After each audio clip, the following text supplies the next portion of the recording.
There is a phrase we use back in the country. It says, "Be without food, but don't be without shelter or home." Shelter is very important than food. I was working as much as you can work, like 3 jobs. Even with all of those efforts, I couldn't afford to even get a little bit time with the kids. At the age of 16, I entered the American foster care system. I've pulled myself out of some pretty bad spots, but I needed housing, and what I was making was just not cutting it at the time. How can a family grow and prosper if they don't have a home that they can afford in a decent neighborhood? In the past several years, the situation has become more urgent than we've seen even 10 years ago. It has implications for people's lives. There are so many American families that don't have enough income to afford rental housing. Half of the renters in this country are paying more than 30% of their income for housing. The low-income housing tax credit allows investors to invest money in housing and get credits, and the result is funds to build additional low-income housing.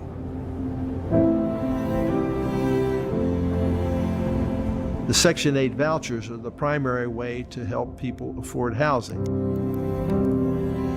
Vouchers are a way for a resident to get into an apartment that costs more than what they can afford with their 30% of budget allocated to housing.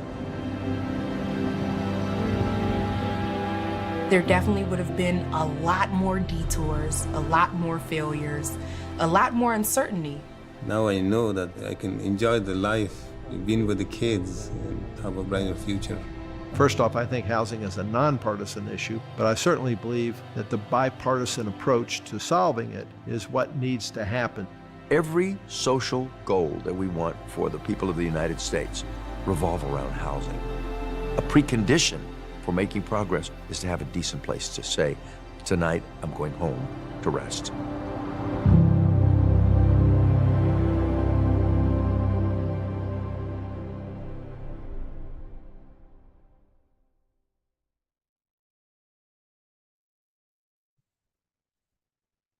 Good afternoon, and thank you for joining us for today's virtual discussion on reforming the Housing Choice Voucher program through direct rental assistance. I'm Kristen Clearfield, Senior Policy Analyst for Housing here at the Bipartisan Policy Center's J. Ronald Terwilliger Center for Housing Policy.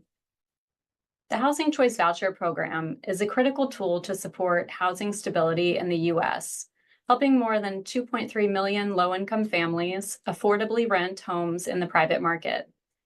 Unfortunately, landlords have been dropping out of the program in recent years, citing burdensome paperwork and lengthy inspections as some of the reasons for their non-participation. This has led to an unacceptably high voucher return rate. Some 40% of voucher recipients eventually return them unused, often after waiting years to receive that assistance. So during today's webinar, we'll discuss an alternative approach to providing housing choice vouchers to eligible families called direct rental assistance. Under the Housing Choice Voucher program, the Public Housing Authority, or PHA, pays a portion of the voucher family's rent to the landlord. Typically, a participating family pays 30% of their monthly income to the landlord for rent, while the PHA covers the remaining portion through a housing assistance payment. Through direct rental assistance, a rental subsidy would be paid directly to the participating family. That family is then responsible for making the full rent payment to the landlord, with minimal or even no interaction between the landlord and the PHA. There's been some recent momentum in the field and at HUD to test whether direct rental assistance could alleviate some of the challenges in our current voucher program. It could create a more direct line of support for families and potentially help more people make use of their vouchers to successfully rent homes. HUD recently issued a request for information to gather feedback regarding the possibility of conducting a direct rental assistance pilot project. So today we have a fantastic panel of experts to help shed some light on direct rental assistance. We'll get into our discussion questions in just a moment, but first I want to thank our virtual audience for participating. and encourage you to submit your questions throughout the panel discussion by using the chat function in YouTube. I'll make sure we leave time to respond to these questions. Now, I'll introduce our esteemed panel. First, we have Peggy Bailey. Peggy is the Executive Vice President for Policy and Program Development at the Center on Budget and Policy Priorities. She also currently serves as the Center's Vice President for Housing and Income Security, where she guides its work to strengthen, reform, and resource federal and state housing, health, and nutrition programs. Peggy served in the Biden-Harris administration as the Senior Advisor on Rental Assistance to the HUD Secretary. We're also joined by Hunter Kurtz, founding partner of Gatehouse Strategies, a DC-based advisory firm. Hunter has spent his career working in the affordable housing industry at the local, state, and federal levels. Most recently, he served as Assistant Secretary for Public and Indian Housing at HUD. Next, we have Brian McCabe. Brian is a Provost Distinguished Associate Professor of Sociology at Georgetown University. He holds an affiliated appointment as faculty member in the McCourt School of Public Policy, and his research focuses on urban policy issues, including low-income housing programs and neighborhood change. In 2022, he was appointed by the Biden-Harris administration to serve as Deputy Assistant Secretary for Policy Development at HUD, a role he held until 2024. And rounding out our panel today is Rachel Mulberry. Rachel is the Director of Policy and Strategic Initiatives at Philadelphia Housing Development Corporation, the nonprofit arm of the city's Department of Planning and Development. Rachel's portfolio of housing programs includes residential repair loan programs for homeowners and small landlords, and rental assistance programs, including the City of Philadelphia's first guaranteed income pilot, PHL Housing Plus, which we'll talk about today. And she previously helped lead Philadelphia's nationally recognized COVID-19 emergency rental assistance program. So I truly want to thank each of you for being here today. Okay, with that, let's get into the discussion. And I first want to start with a few questions to help us understand the impetus for exploring alternatives to the traditional Housing Choice Voucher administration and what direct rental assistance could look like. So Brian, since you were most recently at HUD, it would be great if you could set the stage for us a bit. As Deputy Assistant Secretary for Policy Development, you were pretty closely involved in HUD's discussions around the Housing Choice Voucher program, as well as ways to improve it, like the direct rental assistance model. We've seen that HUD has been actively exploring this idea by holding events, facilitating meetings, and recently releasing the request for information. Could you tell us a bit about what drove HUD to focus on these potential reforms? And can you share anything else about the RFI that was released? Sure. Thanks, Kristen, and really grateful to be here and sort of reflecting back on my experience at HUD and thinking about sort of where this fits into the work that we were doing at the agency. So I served for 2 years as the Deputy Assistant Secretary for Policy Development, and a big part of that portfolio is thinking about the set of policies that we have at HUD and what's working and what's not working and what can be improved. And there's a huge interest in HUD at the moment for many of the reasons that you mentioned in improving the voucher program. And I want to just sort of call out and commend my colleagues at the agency for the work that they're doing on the voucher program. There's a lot of discussion and work on increasing landlord participation, on reforming the inspection process, on cutting down the bureaucracy and reducing paperwork for landlords. So all of the issues that we're thinking about together as a community for the voucher program, my colleagues at HUD are really on top of and thinking about in terms of reforming the program. So sort of with that as the stage, we were tasked with thinking about some bigger ideas in rental assistance programs and the voucher program, right? As you know, this is the 50th anniversary of a program, 50 years of rental assistance given to tenants. And we were thinking about models that might work better, or at least might work better for some families that are receiving rental assistance. So when we started sort of thinking about this and learning about this, we turned first to the guaranteed income community. right? One of the things that we do in PD&R at HUD is to really think about the evidence and the data that we have in support of a policy. And so we started by really learning from guaranteed income communities about where folks that were receiving guaranteed income were spending their money, right? And perhaps unsurprisingly, right, people are paying the rent first, right? A lot of that money in guaranteed income was going to pay the rent. And so this sort of in combination with the discussions happening around reforms led us to begin this conversation about direct rental assistance. And I should say that, this is not a new conversation. It's sort of been through a couple times. One of the MTW cohorts, there was discussion about direct rental assistance in the early EHAP program in the 1970s, sort of direct cash payments were part of the model. So this is a sort of conversation that's reared its head several times over the years. And we started having conversations with a working group of stakeholders that included public housing authorities, folks from the guaranteed income space, kind of a coalition of folks that were really excited and interested in this. And that's where the conversation really took off in a set of monthly meetings within PD&R, kind of with this community.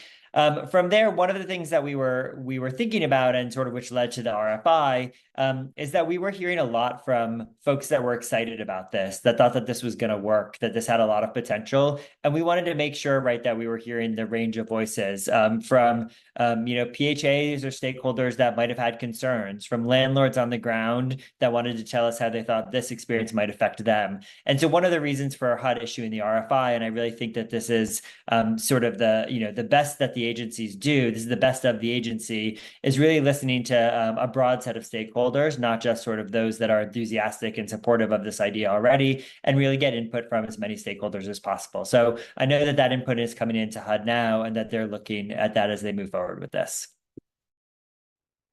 Absolutely. Thank you, Brian, for that. And I think that, leads into my next question for Hunter. Because after working for HUD as a political appointee and a career civil servant, you co-founded Gatehouse Strategies to help housing authorities and local governments, among others, deal with pressing housing issues. So have you heard any challenges from your clients when it comes to affordability in the private market? And have they expressed any difficulties administering the voucher program? So first of all, thank you very much for having me today. I'm excited to be here and be on this panel with all these esteemed folks to talk about this issue. Yes, both as my time at Gatehouse as well as my time as assistant secretary and working at the local level, we've heard a lot of different issues that are recipients of housing choice vouchers are facing as they try to go out and get an apartment. But obviously the two simple questions, the two easiest ones to mention are supply. Just generally, we could have a whole nother webinar talking about supply issues across the nation, but obviously that really is a problem that impacts the Housing Choice Voucher program. As well as Brian mentioned, inspections. And, I'm excited that HUD is continuing to implement the Inspire inspection process. I look forward to seeing that fully rolled out. But I think other agencies need to look at that and try to determine whether or not Inspire might be a standard that could be used across the board for the various funding sources the federal government has, and sort of have a single inspection. We did a number of listening sessions in my time as assistant secretary with landlords, and as Brian mentioned, that the inspections were one of the big issues. But it wasn't just the fact that an inspector had to come out; it was the fact that they were receiving different types of funding, and they were having multiple inspections having on the same property because they were getting funding from various agencies, various local governments. So it's trying to encourage one national inspection standard, I think is key in that process. But I do think that this sort of opens the door to the other issue that we face, and that is, a lot of this, is sort of taking a step back a little bit about this program. Having spent most of my career in DC, it's easy for us to try to look for that silver bullet, if you will, to sort of find a solution to fix all the issues that we have, and that really doesn't exist. And I think working and understanding that this, direct payments. I'm excited to see the research and the where the RFI leads, and hear more about what they're doing in Philadelphia with this. I think this is a really promising program, but it's not the silver bullet to fix everything. It's really a tool in the toolbox of housing authorities and local leaders. And I think it's important to emphasize that each community faces a different challenge and different sets of issues, and providing this as a tool for housing authorities, who are key in trying to try to provide this type of assistance, is really beneficial, because I'm sure in some communities this will work wonderfully, in others it may not, and allowing them that options to choose from direct assistance or the standard housing choice voucher program. I think it is really that flexibility that those housing authorities can have, because they are the ones that are dealing with this problem on a day-to-day basis at the local level. Great, thank you for that, Hunter. And here at BPC at the Terwilliger Center, we certainly agree with you when talking about the issue that lack of supply of housing is really just a crucial challenge that we're facing, and it does directly impact the affordability and folks using their vouchers to try to find housing. So we certainly agree with you there. But let's zero in on the reform idea that we're discussing today, which is direct rental assistance. And Peggy, your team at the Center on Budget and Policy Priorities has researched the importance of the voucher program for years, and also its challenges, and you've looked at direct rental assistance specifically. So it would be wonderful if you could give us a high-level overview of the direct rental assistance model and some of the key elements that might be needed for a successful rental assistance demonstration. Sure. Thanks, Kristen, and thanks for having me here. I'm also really pleased to be a part of this panel today, and the growing momentum behind direct rental assistance. In the opening, you laid out a lot of the key pieces when it comes to creating a direct rental assistance program. But one piece I want to make sure that the audience understands is the direct rental assistance program. Yes, it can fix some of the issues with how the voucher program works today and how recipients are able to use it. But a big piece of of what brought us to thinking about the shift to direct rental assistance is the scalability, because while there are these underlying issues that with the program, the biggest issue is that there's just not enough money to give everyone who needs assistance the assistance. Right now, about only 1 in 4 eligible households receives assistance due to funding constraints, which are part of the issue with how Congress funds the voucher program, and that the voucher program isn't universally available. So in thinking about, okay, well, we want to get to universal assistance. In addition to funding, what are some of the other things that are holding us back? And the administration of the voucher program can be pretty clunky, and especially because landlords have so much control over whether they accept the voucher or not accept the voucher. And so direct rental assistance, one of the key components is to take out some of the paternalism that's embedded within the way that the voucher program is administered, and put more control in the recipient's hands. And so with that, at the center, we work on a variety of issues in addition to housing, and food assistance is one of them. And so while the way that direct rental assistance isn't exactly like the way the SNAP program or food stamps works, we were thinking of it really similarly. How could we make it almost invisible to the landlord that the person has assistance, that maybe this could help with some of the discrimination that happens in housing, help people have more choice of where they're living, and think about how they're using the funds that they're eligible for to shop around for housing. There's still some issues around how these resources would be distributed, right? It would still be coming from the federal government, and it would go to the state or local housing agency. And then those housing agencies would distribute those dollars to people, though, and that people would have the choice of where to live. people with those. And so that's an overview of how we're coming at the conversation. I think some of the key elements are, oftentimes we think that we don't need pilot programs, so we know what works. As Brian said, a lot of the lessons for direct rental assistance come from the guaranteed basic income programs. But this isn't exactly one of those situations, because there are several things that we need to figure out how to make work to ensure that we're not making it even harder for people to find housing, and making sure we don't have any blind spots as we move forward. So, like, how will inspections work, right? There is a degree to which that quality control helps voucher recipients access higher quality housing. But as Hunter said, there's several ways that is clunky, inefficient, often duplicative, unnecessary, and a barrier to having landlords participate in the program. We also want to see to what degree the resources are actually blind to landlords. Landlords will still ask people what their income is as they decide if they're going to rent to that person, like they would with anybody else.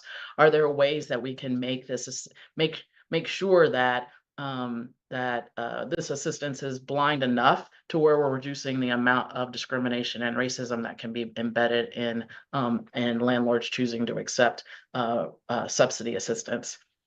Another thing is what to do with excess funds. Will housing authorities have the same line of sight when people are moving or find rent that's lower than what they're eligible for? Do we allow people to keep those resources to be able to build a stronger foundation, or be able to use them for more utility assistance than what's already allowable within the voucher program? Think about, like, how can we help people build savings in order to, be able to move out of assistance or maybe purchase a home? And then just the basic delivery system is also something that we need to think about. How, with SNAP benefits, for example, people have an EBT card. What does it look like? How do people pay their rent? How do they get the resources as efficiently as possible?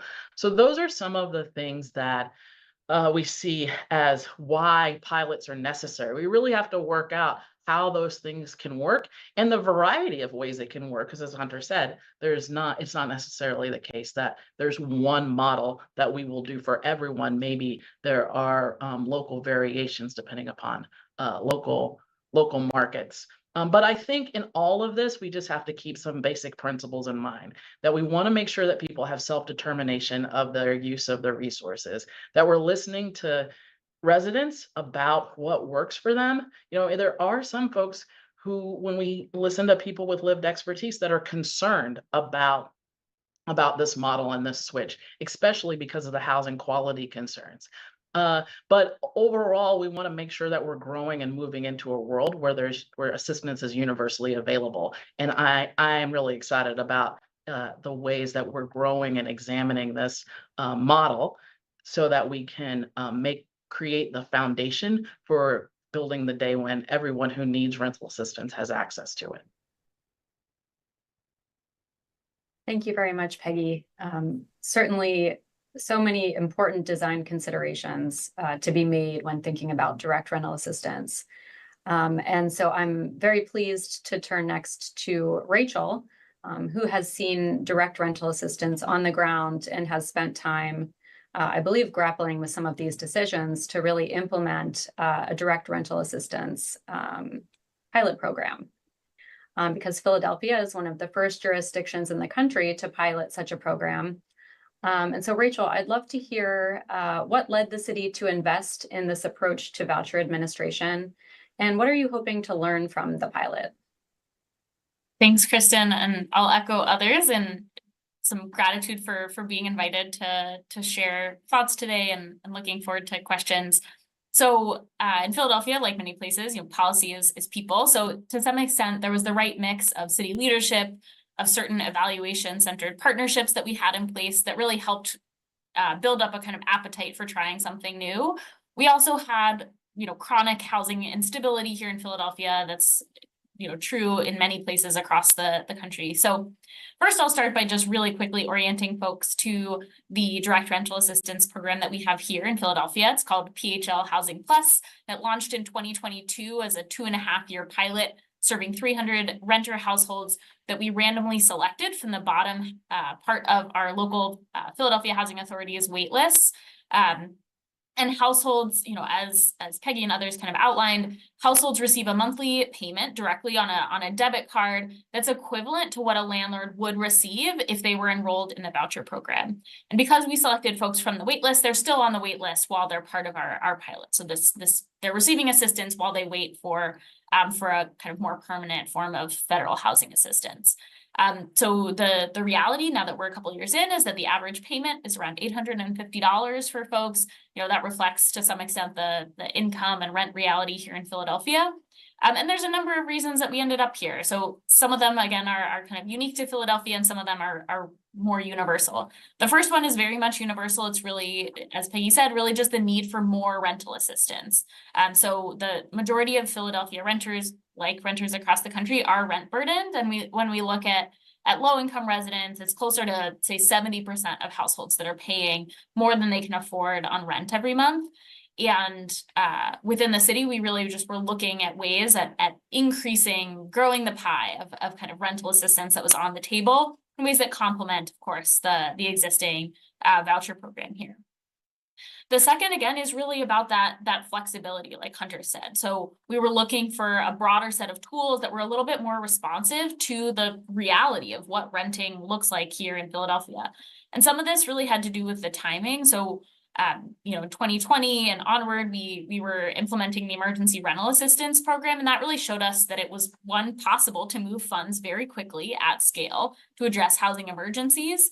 We also knew that many of the folks who were coming to us for that emergency assistance during the pandemic had issues, challenges paying their rent far before that, that this was not so much a one-time emergency as a recurring chronic issue. And we saw that there were a number of landlords, not by no means all, but some segment of the landlord population that didn't want to accept rental assistance, sometimes because they didn't want to come into contact with the city and the regulations, of kind of admitting that they were renting a property, sometimes because they didn't want to accept the eviction protections that came with that assistance, sometimes because there were language barriers or just trouble getting in touch with landlords. So we saw that being able to pay tenants directly as part of that emergency rental assistance program was key. It wasn't what we did in all cases, but it was a really important tool and flexibility to have. Last, again, the kind of practical piece here is that just that experience during the pandemic helped us to build the infrastructure, have the right partnerships in place with the Housing Authority, with our really valued research partners at the University of Pennsylvania, with the Mayor's Policy Office. So we're kind of ready to take on something new. And we, like others, were seeing those same challenges that households were facing when they were using a voucher.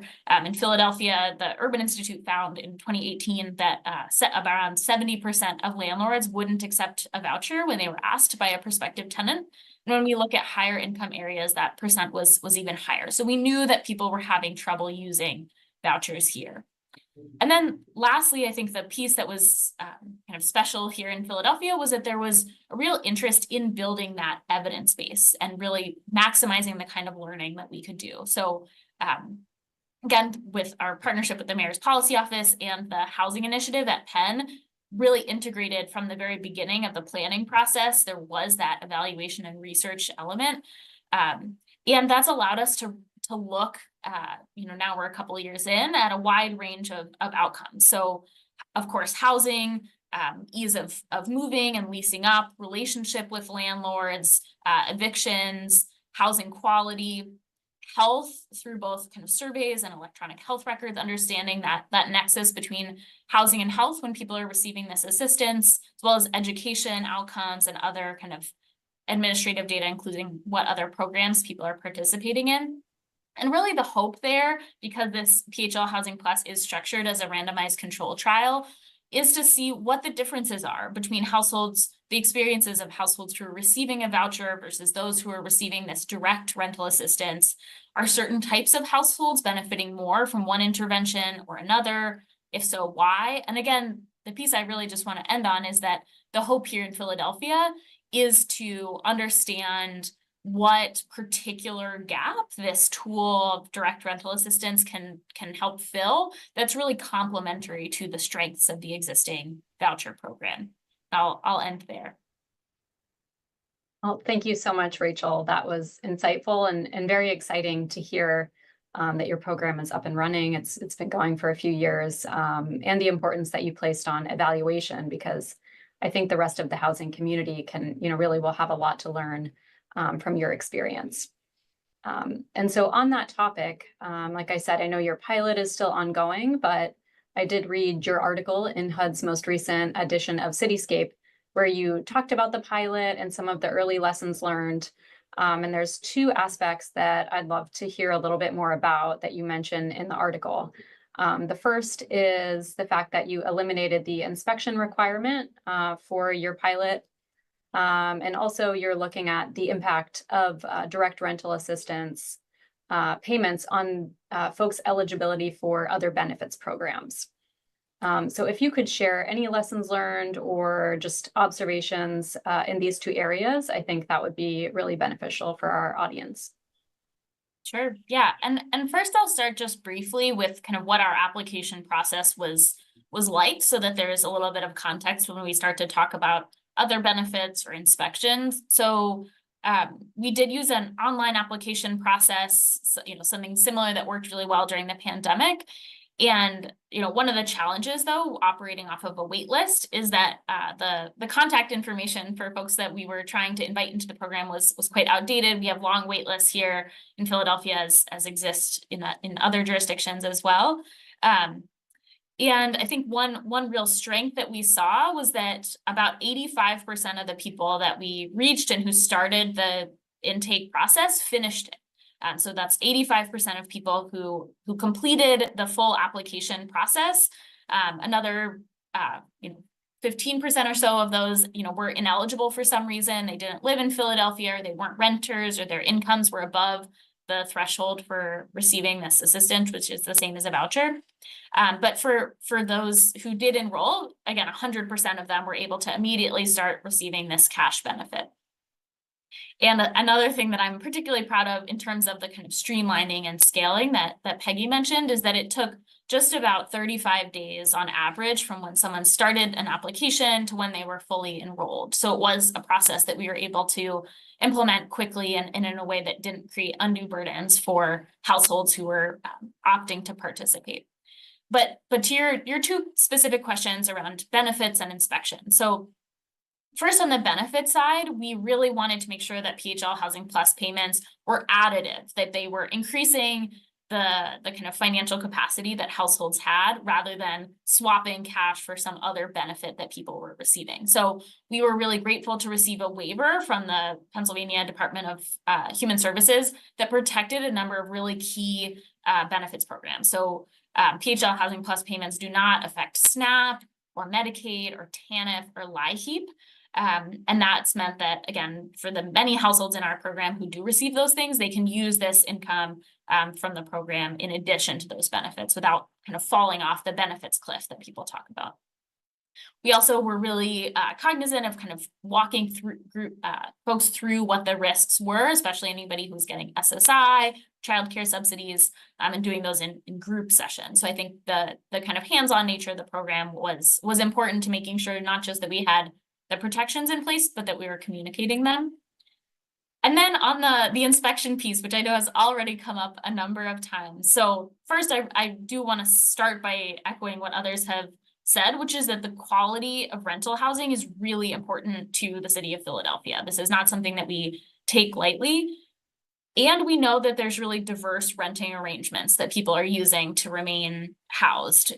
Some folks are in unlicensed rental units or renting a room or doubled up with family.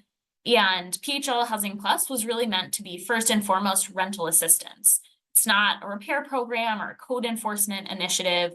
We have those in Philadelphia. We are actively working on them.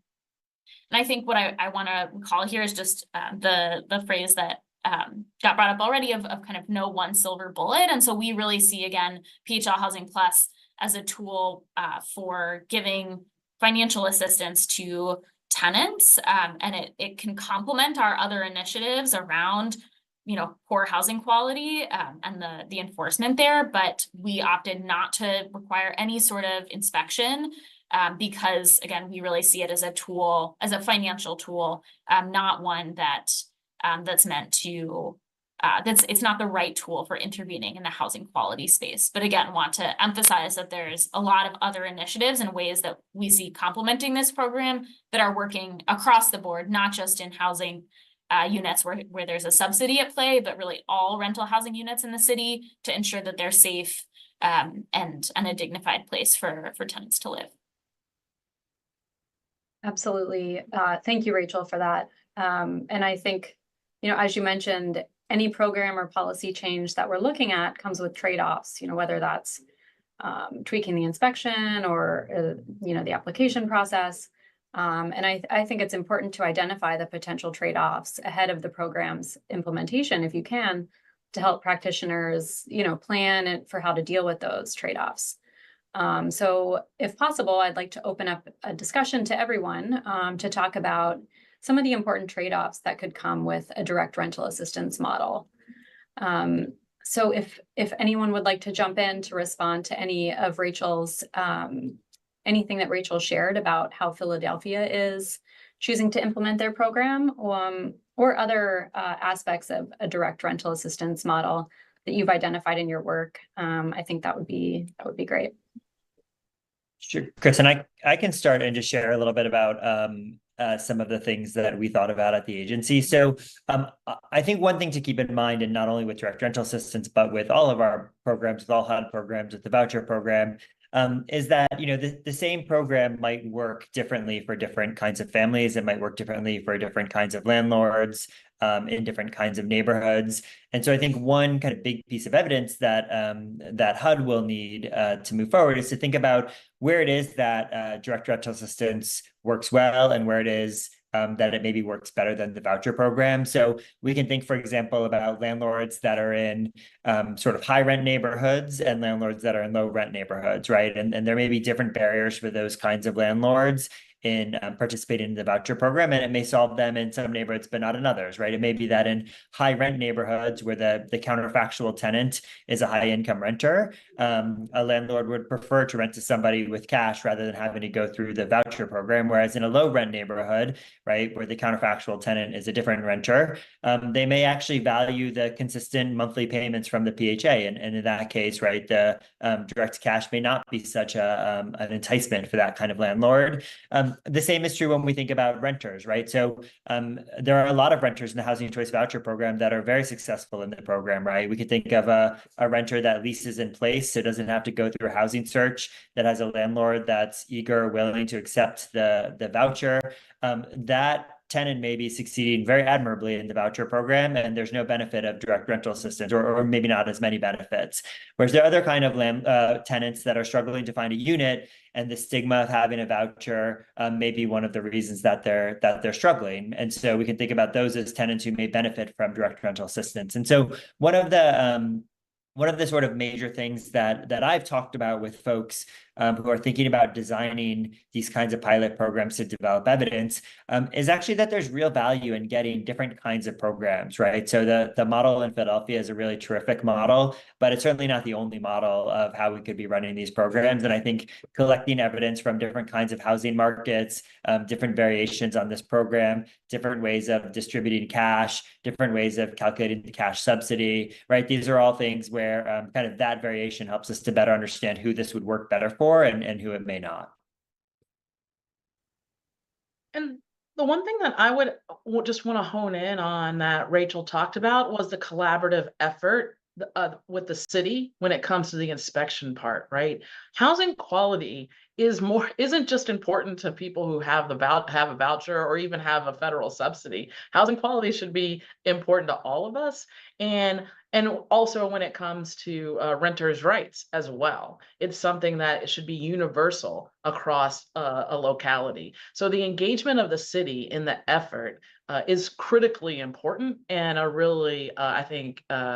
If you think about best practices, something to put an asterisk around when you're thinking about creating a pilot is that engagement of community leaders and the city or the county as you're putting it together, because it takes all of the pieces to make this work, and it's a way to leverage how to improve not only housing access for people with assistance, but some housing practices across an entire community.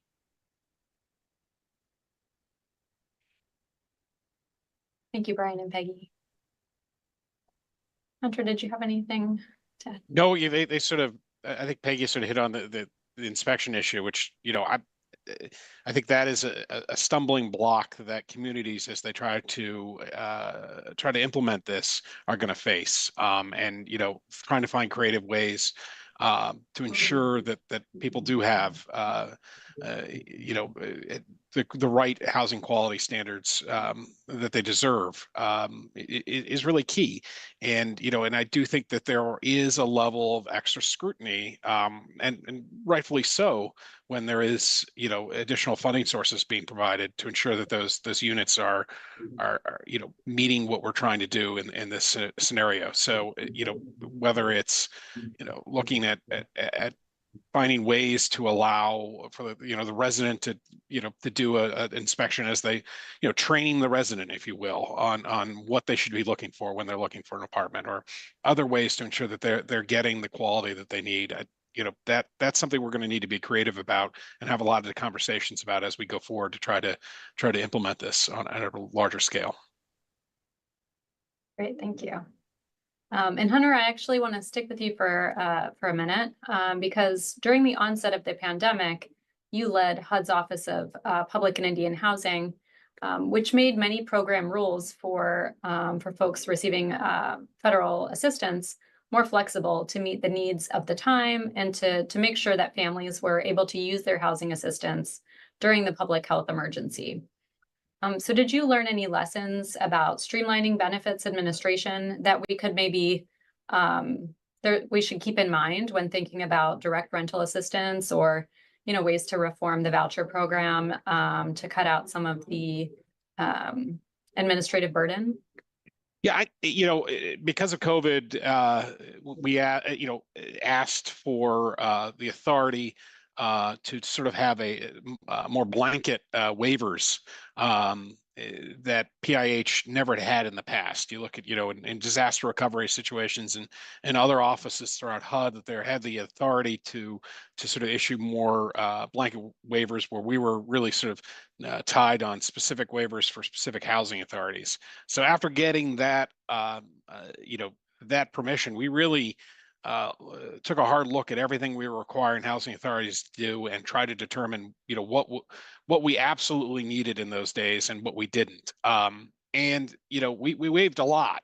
I do think that both the industry and HUD really needs to spend some time sort of looking back at what we waived and what the advantages of those were, because I think there's probably a lot of requirements that we currently have that we really don't need to have. I look at, for instance, just in reporting, actually one of my initiatives even before COVID was, we found that we had both through our housing authorities and travel partners, about 107 different reports that need to be submitted on 69 different days. So that's roughly a quarter of everyone's work week that they were submitting a report to HUD on some issue. I asked my office to go back and look at what these requirements were, what we could consolidate, what we could eliminate. And unfortunately, there was really about half a dozen reports that were not statutorily required. And I really think that's something that Congress needs to take a look at. I know that's not glamorous or exciting as That's the, so this is not going to be Congress's number one thought. But going back and thinking about, the reporting requirements they have, because, I know it goes back to my time as working at HUD as a career civil servant. I was working with grantees. I would get lots of reports that they were required to submit, and we weren't looking at all of them. We were only looking at those reports that we thought were beneficial, and at those grantees that we were recipients of HUD funds that we were concerned about, whether they be performing poorly or other issues. So streamlining what HUD's asking, I think is something worthy of spending a lot more time thinking about, not just in PIH, but across the board, both across all recipients of HUD funding. Great, thank you. And at BPC, we are acutely aware of the importance of finding common ground and appealing to people with different perspectives to make progress. And so your comment about streamlining, I think, leads into the next topic I'd like to cover, which is really, the politics of modifying a federal program like the HCV program, whether through local pilots or national reforms. And because direct rental assistance does aim to streamline the lease-up process and reduce administrative steps, and broadly speaking, reducing red tape and bureaucracy does often appeal to Republican and some independent-minded voters. We think direct rental assistance could potentially appeal to those folks. But at the same time, others may argue that direct rental assistance is similar to guaranteed income and could disincentivize work. And so Hunter, and then I'll turn to Peggy, do you think that eliminating administrative complexity as direct rental assistance could appeal to conservative lawmakers enough to outweigh any concerns about the direct payment structure? Any thoughts you have on that? Yeah, I think as always, I think having results to demonstrate that this is, that this works is probably the easiest way to convince folks that may be naysayers. But at the same time, I think it's not just on the conservative side. I think this inspection issue is really on both sides of the aisle going to be a problem because, as politics work, whoever's in charge at the time, when you find a unit that's not in good condition, the other side is going to, use that as an example of what's a problem across the board, which may not be the case. So I think it's having results and also really, finding ways to ensure that those funds are being used for housing specifically is probably or at least a majority of those funds are being used for housing is probably the easiest way to convince some of the naysayers on sort of the conservative side. Thank you. And Peggy, I'd like to get your perspective. What aspects of the direct rental assistance approach might be deal breakers, or on the other hand, would be essential, in your opinion, to secure more progressive support for the model? Sure, and similar to Hunter, I don't know if there are so much deal breakers, but there are definitely areas of concern that I would highlight. In addition to the housing quality piece, and how inspections will work and need to work, I think the tenants' rights piece is also something that is a concern of making sure that tenants understand the avenues that they have to protect their rights, but also in ensuring fair housing and that landlords are adhering to fair housing, to the standards of fair housing, and will we have the right oversight, or will tenants feel like they can bring things forward, or will they feel like they're even more on an island by themselves than they are right now? The other concern is around the depth of the subsidy, or the amount of the subsidy, I would say, right? There is a lot of talk about like, how could we then create what folks are calling shallow subsidies which would basically just be less than how we calculate the value of a voucher right now. We don't, there is a need for eviction prevention dollars and crisis dollars, but the voucher program and through the evidence is shown to be able to help stabilize families and ensure that they're only paying about 30% of their income on rent. And that's key because this isn't simply about housing. It's also about the other things that a family needs to be able to afford. So we don't want to undercut the resources available to families for housing, because all that means is then we're taking from childcare or clothing or other things that a family has to pay for. So we want to make sure that the value of the assistance stays consistent. I think the other piece is, from an efficiency standpoint, the way that we're talking about this right now, it's another program amongst a variety of different housing programs.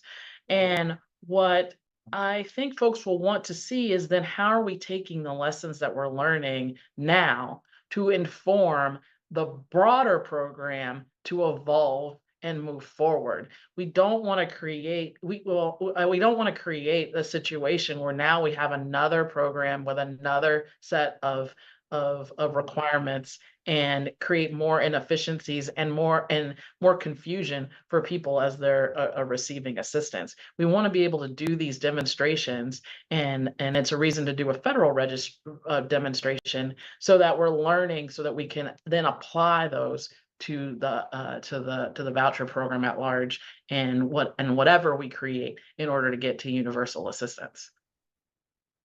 Got it. Thank you, Peggy.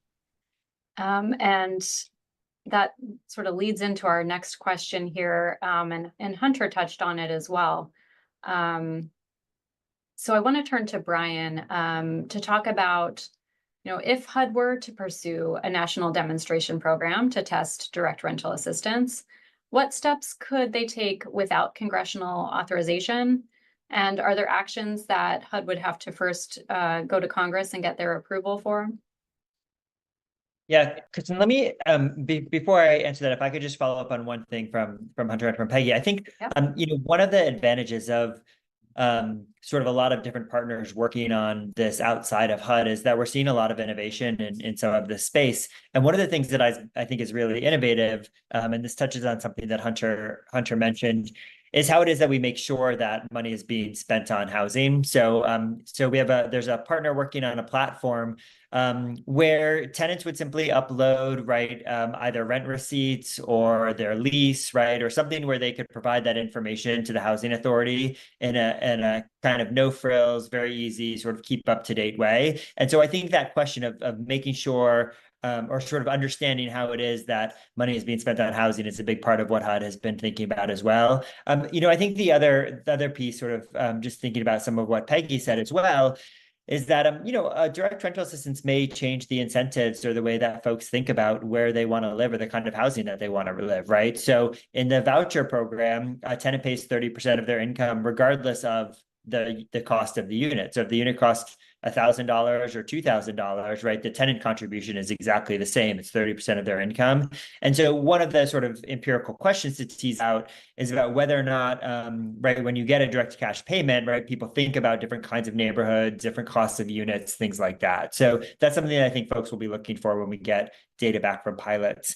On the HUD question of sort of what happens next in a demonstration, I think that there are two kind of big ways to think about this. So one is that there's a set of agencies, the MTW agencies, the moving to work agencies, and those agencies have a lot of flexibility to try new things, to be innovative and to experiment. And I know that HUD has notified those agencies that they can propose direct rental assistance programs with their MTW flexibilities. So the important thing about that is that those agencies will still need to get their plans approved. They'll still need to let HUD know what they're planning to do, and HUD will need to okay that it meets the statutory requirements. But those agencies have a lot of flexibility to do this. And so I think you'll start to see in coming years a whole bunch of MTW agencies that use that flexibility to move forward with pilot programs to start to develop that kind of evidence. And that's a really exciting sort of thing that can happen in the short and medium term. But one of the places that HUD really shines, and I think really shines among federal agencies, and I think PD&R in particular really shines among federal agencies, is that HUD has a long history of doing demonstration projects, where data is collected about some topic over a sort of long period of time, and that informs housing policy. So we can think of, right, MTO was a big one. HUD is currently doing the community choice demonstration that's building off of, right, some of the work in Seattle and King County about housing navigators. So HUD has a great track record of doing these large-scale demonstration projects and really developing evidence on a policy issue. And so that would be the next big step after the MTW agencies. And once we've kind of identified and collected some evidence from other pilots that are going on, is to really ask Congress for money to do a much bigger demonstration project, kind of building on the track record that HUD already has. Great. Thank you, Brian. And you sort of answered this already, but in case you have any additional thoughts, do you have any thoughts, or if you had to speculate? I know nobody likes, to speculate on live webinars, but if you had to, what would be the long-term impact of these demonstration pilots, or, a national demonstration that are being developed across the country? Yeah, I would say, in addition to some of the challenges of the voucher program that we've already discussed, I think that there would be two sort of long-term things that I'd like to keep in mind. One is about sort of how the pot of money that's dedicated to rental assistance is being spent, right? So, Congress allocates a certain amount of money each year to pay folks rent through the voucher program. And there's a sort of open question about whether a direct rental assistance could be a more efficient use of that money, right? In other words, given that pot of money, could we actually serve more people with the same amount of money? And so I think that's one kind of long-term question is, until we get to a point where this is a universal program and everybody has access to rental assistance if they need it, we're going to be asking questions about how we can serve the most number of households as efficiently as possible with the pot of money that Congress allocates. And so I think that's an important question to keep in mind. And then the second, right, is actually just that, all of our housing studies are, of course, about housing, but they're also about all of the other things that that are undergirded by housing, right? So we think about how well children do in school. We think about employment opportunities and educational opportunities for adults. We think about health and mental health outcomes, right? All these things that are contingent on housing. And so I think that sort of as we think about this and we think about the long-term impacts, right, I think that we haven't talked a lot about today, which is kind of outside of the program design, is actually just about the rationale for this, right? And part of the rationale is about dignity, right? It's about letting people make choices.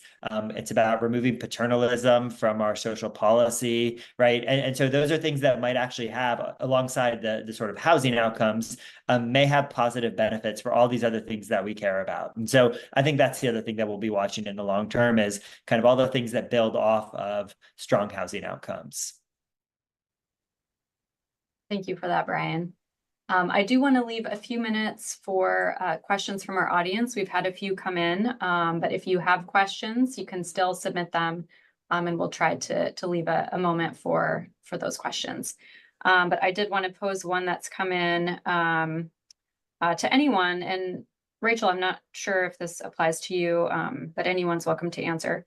Are there thoughts, or have there been plans to include any other assistance, indirect rental assistance pilots, such as, housing search assistance, money for security deposits, or other counseling, which, those types of incentives or other aspects of the program to help people find and secure housing. Has that been talked about in the context of direct rental assistance at all? Yeah, absolutely. Happy to take a first pass at that question. So this pilot that we started in 2022 is really our kind of first iteration, right?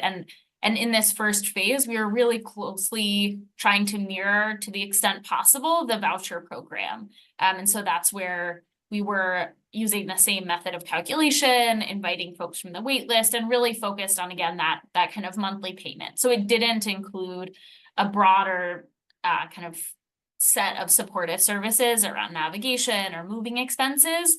But again, this is really an exercise in learning and paying attention to the experiences of the folks who are in the pilot. So the things that this listener brought up are absolutely part of the conversation as we move forward and look towards the future of what direct rental assistance might include in Philadelphia.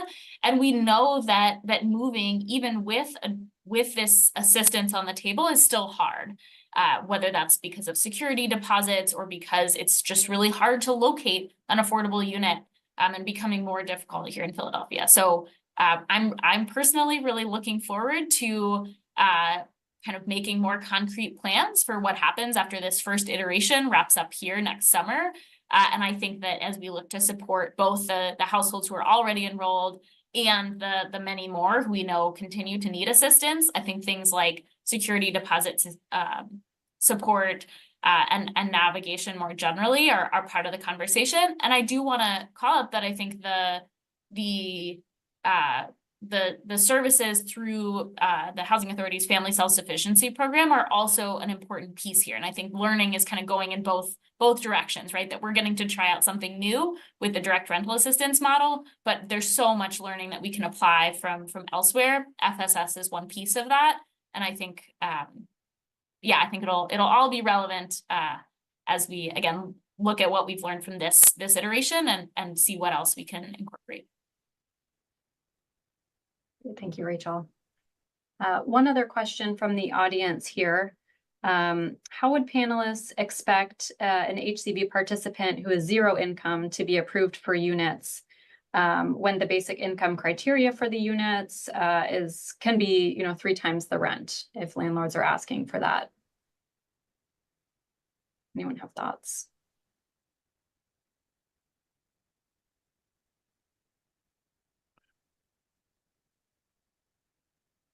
Up one. That's a challenging question. I mean, I think this goes back to the fact that this is really just we have to look at this as a single tool in the toolbox, if you will. I sort of hate using that term, but it fits the toolbox that is available for housing authorities to really approach these problems. This may not be the solution for that type of situation where someone doesn't have any other income. This is probably not the answer for that. That's why something like a housing choice voucher and allowing a housing authority sort of that flexibility to sort of pick and choose how the best to address the needs of the person that they're dealing with is so paramount here. Yeah, and it could be, right, that's part of the role and the evolving role for housing authorities as well, right? If maybe a person could either report this to the landlord as their income, and the housing authority or the administrating entity could sign off on the fact that this person has this assistance and this assistance is going to be with them. And that's one of the things that I talked about, that we want to try to do what we can to see if this assistance can be blind to landlords, but there are probably some instances where we can't. But are we still making the program streamlined enough and easier to access enough that it's taking away some of the barriers for landlord engagement? But that evolving role for housing authorities is of interest because housing authorities are increasingly being as much an administrator of a program as a social service agency within the community that's proactively engaged with the families that they're serving to help them find housing, to create landlord incentive pools, to bring landlords into the program, to provide family self-sufficiency services to voucher recipients. So as we evolve in this way of direct rental assistance, one of the things to test is then what is the role of the housing entity or the administrating entity in the program to be the signer to more proactively and more in a social services lens help families access housing, maintain housing, and maybe provide some of the services like legal assistance and landlord negotiation practices that we see happen in the homelessness space a lot. Thank you so much. And thank you to all of our panelists. Unfortunately, that's all the time we have for today. And thank you so much to our virtual audience for joining us. And if you enjoyed this event, please register. Our next housing event is on September 12th. It's a conversation with former FHFA Director Mark Calabria You can attend that session either in person at our offices in DC or join online. With that, thank you so much to our panelists for participating and to our audience for tuning in. Have a great day.